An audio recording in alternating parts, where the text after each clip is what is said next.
going on, everyone? Today we're going to be going through the jab and how you can make your jab more effective. Now, I know what you're thinking. All right, if I want to make my jab more effective, I need to throw it faster. I need to be stronger. Guess what? That's not going to make your jab more effective at all. That's not what's important, okay? Is speed important? Is being relaxed important? Sure, it is. But it's not necessarily going to mean that you're going to land your jab more consistently.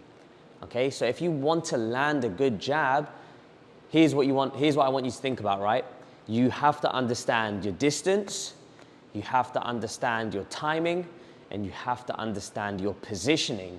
And without any of those three things, it doesn't matter how fast your jab is, it ain't gonna cut it, all right? Unless someone's just walking right into it, that's a different story. But if you're sparring or fighting against someone who knows what they're doing, you have to understand distance, timing, and positioning, I should say. Now, what do I mean, right? So let's break it down. Now, if I'm working this bag, right, and I'm just outside of range, okay? So you can see right here, if I demonstrate from the side, I maybe have like 5-6 inches to the bag. Right? Now, that means if I want to hit this bag, I got to take a pretty big step in, right?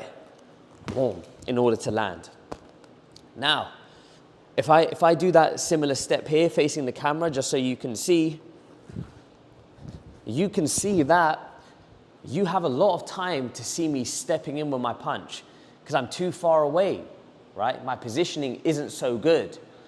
So, what does that mean?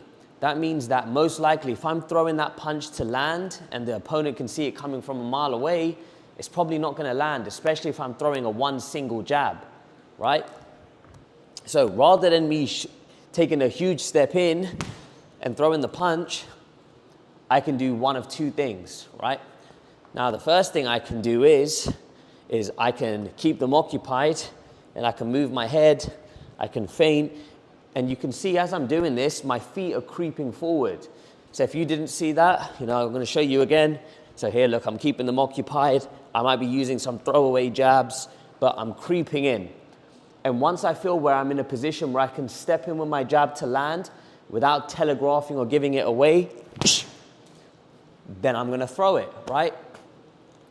Now, the second thing I can do is if I am a little bit far away, I can maybe double or triple up my jab and throw and step with smaller steps than one big step. So rather than me doing this, boom, I can do something like this.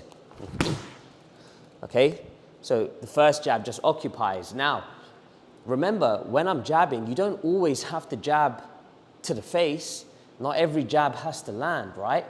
You can jab. Let's say I'm boxing right here. You can jab into the lead hand. You can jab into the rear hand. And if you notice of your opponent, depending on their position, right? If they're boxing in the Philly show, you can jab to the chest or the shoulder. But let's say I'm boxing someone in a traditional stance. Their hand is actually closer to me than their face. So I can still keep them occupied just by jabbing into their guard, right? Because it's closer target to me. So again, as I'm throwing that first jab, this one might be into the guard, and then I'm throwing the second into the face. So, again, what this does is this helps, those smaller steps help disguise and help get me into position to help land my jab. Okay, so that's one very basic example of how you can use positioning to kind of creep in, get where you want.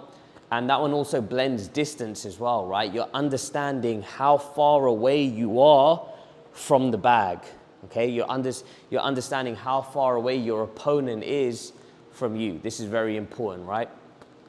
And again, like I said, not every jab is to land, right? Because you have to remember, if every jab you're throwing to land, you have to understand that you are also in range to get hit. Okay, typically, if you're fighting someone who's around the same height as you, right? If I can hit them, they can hit me. So if every time I'm throwing a jab to land, that means I'm putting myself in danger of getting hit every time. So, that's not how boxing works. You've got to be a little bit smarter than that. You have to set up your punches, okay? And that's why we use feints. That's why we use combination punches. That's why we use variations of the jab.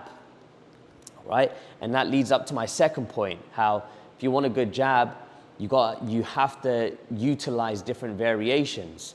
So again, right? Now, if I know I want to step into the bag with a jab, boom, and I know I'm in range to take a jab back, then I might use a slip jab. And if I demonstrate from this way, just so you can see that I'm slipping and I'm jabbing at the same time, and this is taking my head off the center line, so I can make them miss and make them pay. Okay, so that's one variation I like when you're looking to land a jab. And the second one I like is the catch jab. So utilizing the catch to defend the jab, but throwing at the same time, right? So if I every time I throw a jab, they're throwing at the exact same time, and my hand is right here, I'm gonna eat a jab, right? Every time. Whereas if I can catch, I keep my glove open, and as I shoot my jab, you see, warm, I'm nice and tight. Now I can catch their jab and land mine at the same time. So that's just two ways that you can throw at the exact same time as your opponent. Again, timing, warm or warm, okay? Boom, boom. You can also jab to the body, right? So if the opponent's jabbing to you at the same time, you can jab to the body. So that covers the third point. So we kind of touched on distance, we touched on positioning, and the third one was timing, all right? How we can use variations of the jab to out-time our opponent, throw at the same time as them, and then timing with the feint as well, right? If I can get my opponent into the habit of, dealing with my jab down the middle, I'm not necessarily stepping in and putting myself at risk, but I'm throwing from nice and long, then I can start hitting them with the feints, right? I can sell the jab and throw the hook around the side. I can sell the jab and shoot to the body. So the feints are a great way that I can use timing to disrupt my opponent's rhythm and land some cleaner shots as well. So this was a video just on basically using the jab and how we can think about different things other than the speed and the power of the jab. Again, how we can use distance, timing, breaking rhythm, positioning, and all of these things to have a more effective jab. So again, if you like these videos, please share, like, comment, all of that good stuff. And yeah, I appreciate you watching.